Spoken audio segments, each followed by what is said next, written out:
Et si ce que vous prenez pour de l'intérêt n'était qu'une évaluation silencieuse de votre seuil de faiblesse? Elle ne cherche pas votre cœur, elle cherche vos points de pliure. Dès les premiers instants, elle ne vous écoute pas, elle vous pèse. Un regard qui glisse, un sourire trop bref, un silence volontaire. Ce n'est pas une maladresse, c'est un test muet. Elle veut savoir inconsciemment, instinctivement, jusqu'où vous êtes prêt à vous courber pour exister à ses yeux. Car ce n'est jamais ce que vous dites qui parle en premier, c'est ce que vous tolérez. Elle pousse, non pas par méchanceté, mais parce que sa nature exige un repère. Et si vous pliez, vous lui offrez une réponse. Vous ne serez pas l'homme qu'elle admire, vous serez l'homme qu'elle peut utiliser. Ce jeu ne se joue pas avec des mots, il se joue dans la densité de votre silence, dans la tension de vos limites. Celui qui tient sans fléchir n'attire pas la tendresse, il impose une gravité. Une fois le test muet enclenché, une bourse invisible s'ouvre entre vous. Les pièces qui y teintent ne sont ni l'or ni l'argent, mais la force, la rareté, la présence. Vous avez grandi dans l'idée romanesque que l'amour se donne hors marché, que le cœur aurait des raisons que la raison ignore. Pourtant, sous chaque sourire échangé, circule un taux de change secret, ce que vous concédez contre ce qu'on vous accorde. À l'instant même où vous offrez sans mesure votre temps, votre écoute, votre certitude d'être là, vous inscrivez votre nom au registre des biens gratuits. Et le gratuit se consomme vite, se gaspille, se remplace. Vous sentez peu être la noblesse de votre générosité. Elle perçoit sa clause tacite, disponibilité illimitée. Vos messages instantanés, vos oui précipités, vos excuses avant qu'on ne vous les réclame, dressent un étalage abondant où rien ne coûte, donc rien ne vaut.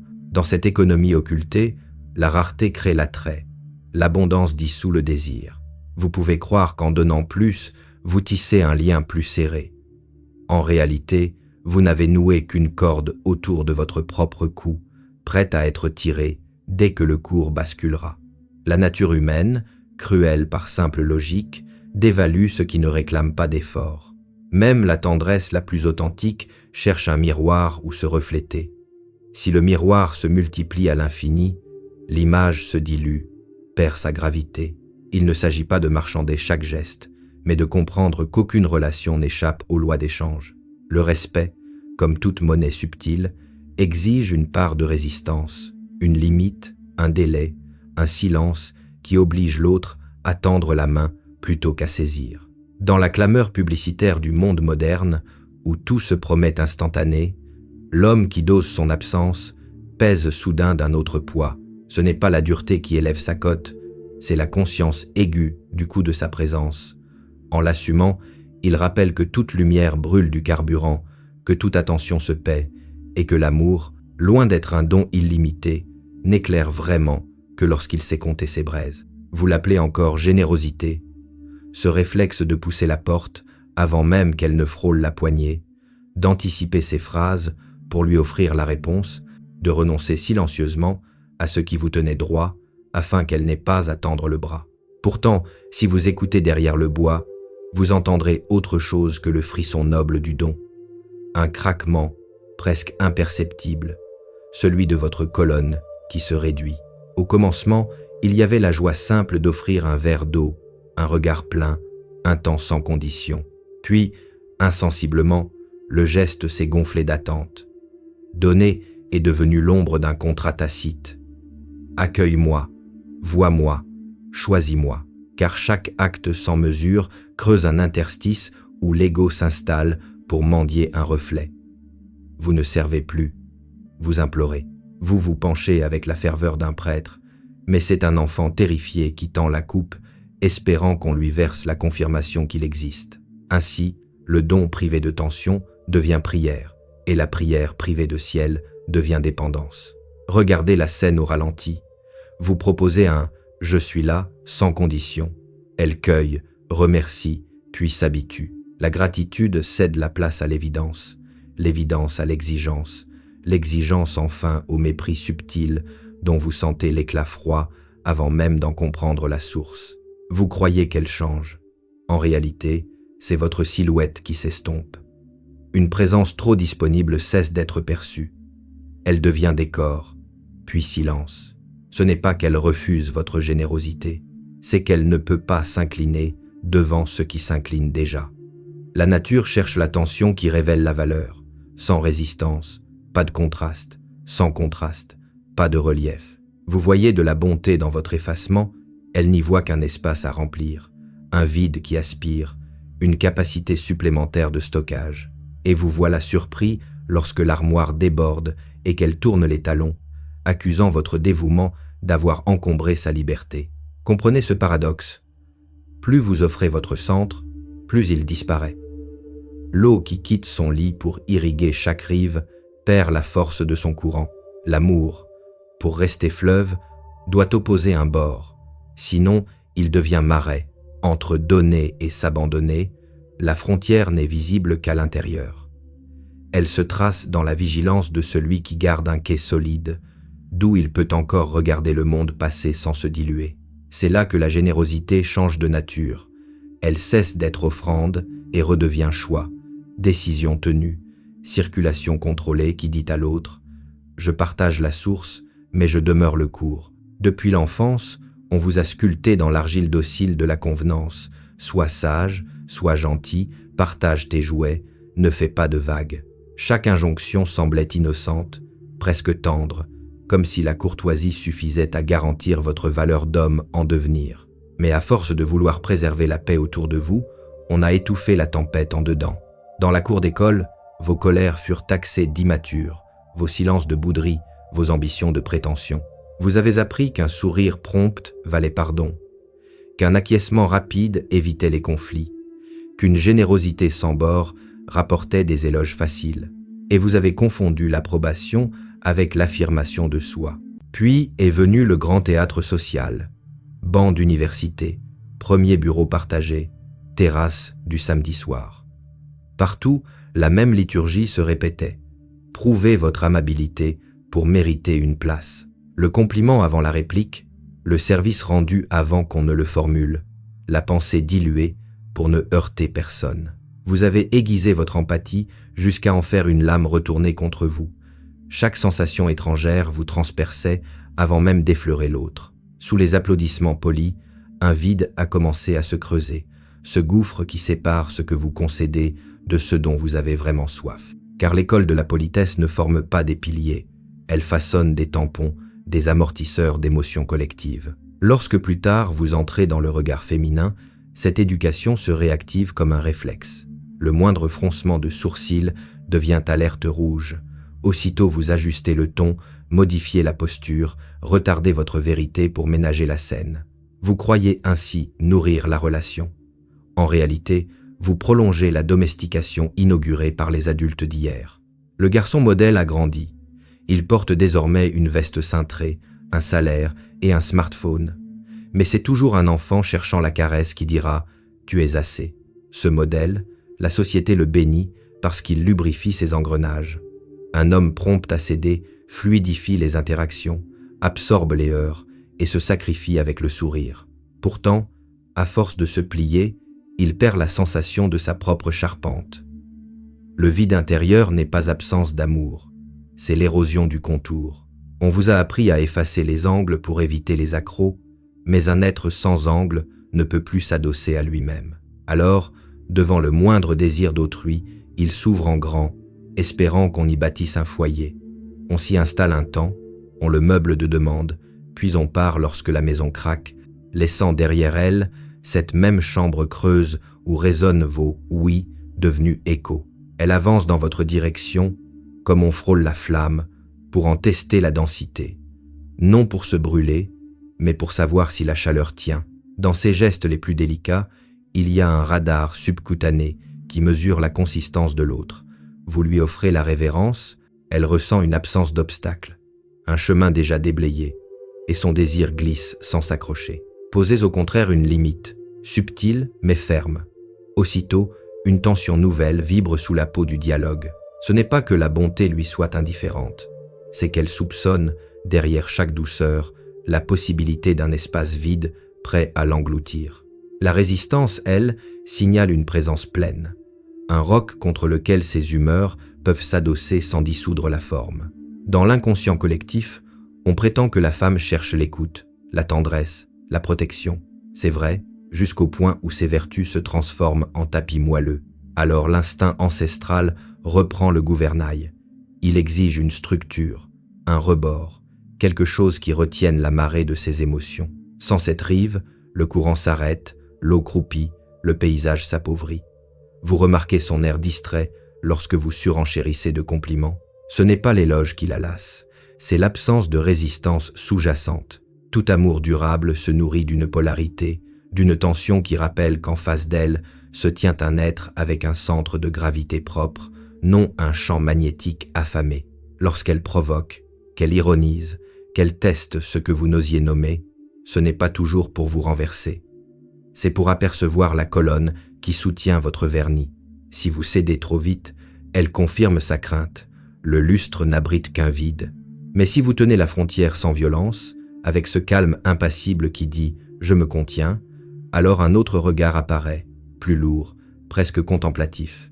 Le respect naît moins du pouvoir que de la forme solidifiée du désir.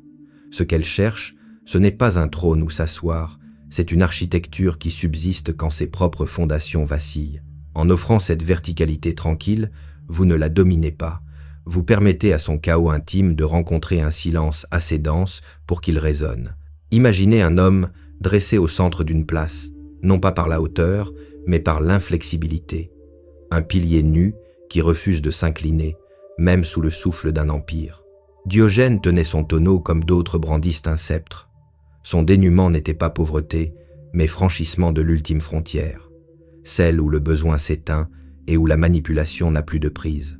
Quand Alexandre le Grand lui offrit tout sauf le ciel, il ne réclama qu'une chose, qu'on lui restitue la lumière qu'on lui volait. En un seul souffle, il montra que la grandeur ne se mesure pas à l'étendue des terres, mais à l'impossibilité de vous déplacer d'un rayon de soleil. Cette posture, vous pouvez la tourner entre vos mains comme on cherche l'équilibre d'une lame. Elle semble simple, presque naïve, pourtant elle tranche ce que votre éducation a soudé la dépendance. Diogène n'avait pas moins que les autres. Il possédait l'invisible, la capacité d'habiter sa propre suffisance. Il ne rejetait pas le monde par mépris, mais pour prouver que le monde n'a de pouvoir que sur ceux qui marchandent leur dignité contre un peu de confort. Là où l'enfant docile s'empresse, où l'amant anxieux s'incline, lui tenait la ligne jusqu'à ce que l'offre se retire, las de ne pouvoir le fléchir. C'est ainsi qu'un homme minuscule réduit un conquérant à l'ombre d'un obstacle. Toute votre quête de valeur se réduit alors à une question. Qu'est-ce qui, en vous, reste inamovible?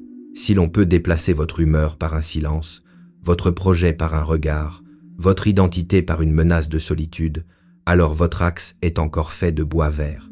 Il pliera à la première pluie. L'enseignement de Diogène n'est pas un appel au dénuement absolu, mais à la simplification stratégique. Retranchez ce qui fait de vous une poignée facile. Moins de besoins, moins d'explications, moins de capitulation sous le poids de l'attente. L'homme qui ne quémande pas l'approbation transforme chaque tentative de le manier en veine, caresse sur du granit. Vous croyez peu être que cette intransigeance isole. Au contraire, elle aimante. Car autour d'un axe stable, les rotations deviennent possibles. Autour d'un centre fuyant, tout s'effondre.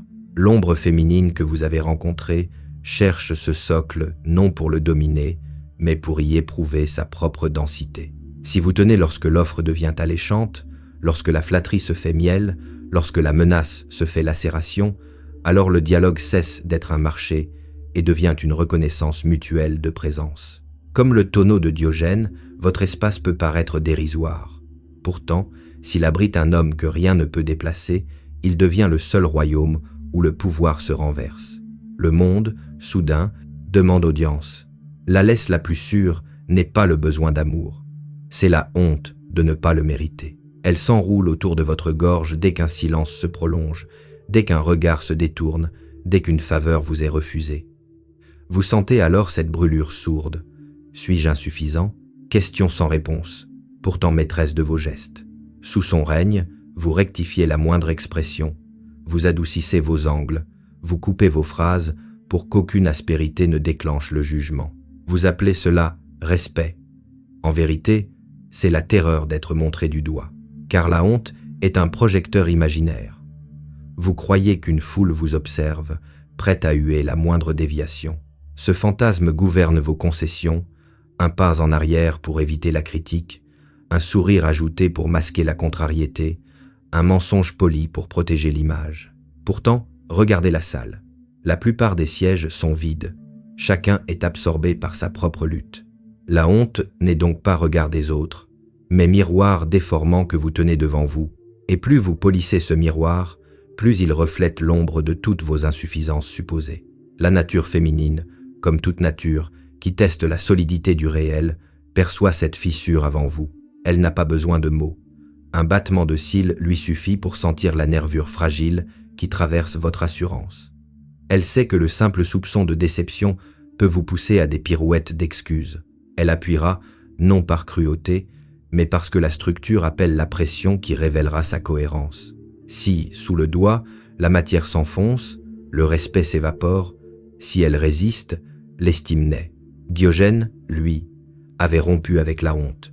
Manger dans la rue, dormir dans un tonneau, plaisanter nu devant la foule, chaque geste scandaleux n'était qu'un marteau porté sur la chaîne invisible du « qu'en dira-t-on ». Tant qu'il restait un fragment de pudeur sociale, il demeurait prenable. En l'anéantissant, il devint impalpable. La honte, privée d'attache, retomba comme un collier brisé. Interrogez-vous, quel jugement craignez-vous encore? Quelle étiquette vous ferait ployer les genoux? Tant qu'une parole extérieure peut rougir vos joues, cette parole détient votre gouvernail. Arrachez-le. Non par provocation gratuite, mais par fidélité à votre axe. Quand la honte cède, la laisse tombe, et l'on découvre, au lieu d'un prisonnier domestiqué, un homme qui marche tête haute, libre d'oser ou de refuser, sans explication ni remords. Restez, cette fois, plus qu'une nuit. Restez jusqu'à ce que le silence change de texture. Au début, il paraît hostile, un vide froid qui fait résonner vos pas intérieurs comme dans une maison trop grande.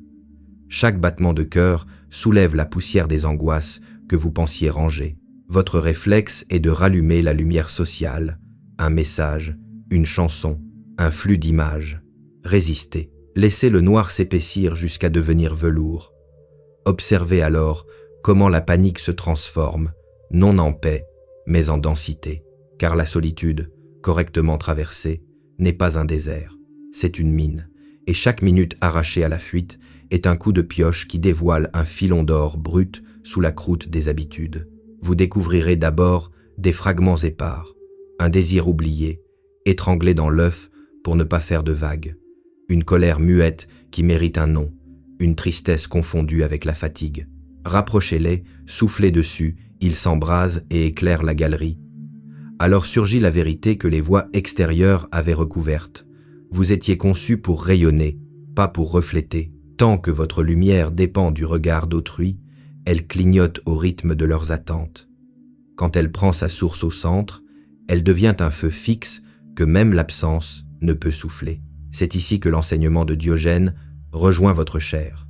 L'homme qui peut dormir dans un tonneau n'est pas celui qui manque de toit, mais celui qui en porte un sous la cage thoracique. Sa souveraineté n'est pas une stratégie sociale, c'est une géographie interne. Or, cette géographie ne se trace qu'en franchissant les terres arides de l'isolement. Refusez-vous encore ce voyage? Alors vous resterez un satellite, condamné à chercher une gravité étrangère pour ne pas errer dans le vide. Acceptez-le. Et c'est le vide lui-même qui s'ordonnera autour de vous. La pièce se remplit d'une présence nouvelle, dense, aimantée. Ceux qui entreront sentiront le calme se déposer comme une poussière d'étoiles. Ils parleront plus bas, marcheront plus lentement, sans comprendre que ce silence est votre royaume conquis non par la conquête, mais par la persévérance de rester seul jusqu'à ce que la solitude se plie. Lorsqu'un parfum d'ailleurs se glisse dans votre silence, l'air change sans avertir. Soudain, vos pas ne soulignent plus une dépendance, ils laissent entrevoir une porte dérobée que vous pourriez franchir avant l'aube. Elle ne lit rien sur votre visage, pourtant quelque chose se dérange dans ses battements. Une onde subtile lui révèle que votre présence n'est plus captive. Ce n'est pas une menace, c'est un souffle d'altitude, le simple pressentiment que vous marcheriez droit si la table se vidait de ses verres, que vos épaules continueraient d'écrire leur trajectoire hors de son horizon. Dès lors, chaque parole s'allonge pour retenir l'instant. Chaque regard se fait plus dense, comme si le décor tentait de retenir une lumière qui hésite déjà à quitter la pièce. Vous n'avez rien revendiqué. Vous n'avez pas énoncé la possibilité du départ. Votre silence suffit. Dans les plis de cette réserve se loge un rappel muet. La fidélité n'est pas assignation, elle est choix renouvelé. Elle sent la tension paisible de quelqu'un qui peut perdre sans se perdre, et cette aptitude crée un champ gravitationnel nouveau où le moindre sourire retrouve du prix. Car l'éventualité de votre absence rehausse votre présence. Le rouge se fait plus rouge quand on imagine la nuit l'engloutir, la flamme plus rare quand on sait qu'elle pourrait s'éteindre à tout instant. Ainsi se renverse l'économie invisible du lien. Celui qui s'accrochait devenait décor, celui qui sait partir devient taxe. Non parce qu'il tourne le dos, mais parce que son cœur reconnaît d'autres latitudes. Devant cette géométrie retrouvée, le respect s'installe comme une ombre fraîche. Il ne réclame pas d'explication, il souffle simplement que votre lumière n'est pas à vendre et qu'aucune main ne la portera si elle vacille. Vous voilà au seuil où tout se dénude, l'illusion qu'on vous aimera pour votre abandon vient de perdre son dernier souffle. Reste le territoire vierge de la souveraineté, une étendue sans tuteur où chaque pas pèse son véritable poids. Si vous demeurez ici, le monde continuera à vous tendre ses chaînes dorées. Pourtant, désormais, vous sentez qu'elles ne tiennent qu'à un réflexe que vous pouvez désapprendre.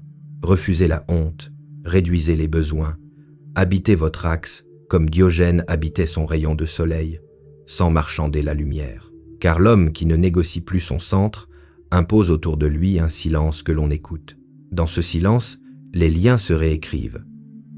Plus de quête de validation, seulement un échange entre deux présences complètes. Osez donc la simplification brutale, laissez tomber une faveur non méritée, gardez un nom intact dans la bouche pour rappeler à chaque instant que rester est un choix, non une dette. Et parce qu'aucune révolution ne se mène seule, faites circuler cette braise, qu'elle trouve un autre homme sur le point de fléchir et l'empêche de se diluer. Partagez ces mots, ancrez-les dans un commentaire, abonnez-vous pour maintenir le courant et nourrir la communauté de ceux qui préfèrent la verticalité au confort. Votre clic n'est pas une concession. Il est la trace manifeste d'une volonté qui refuse de s'absenter. Inspirez, levez le visage, laissez la lumière revenir, puis avancez, intact,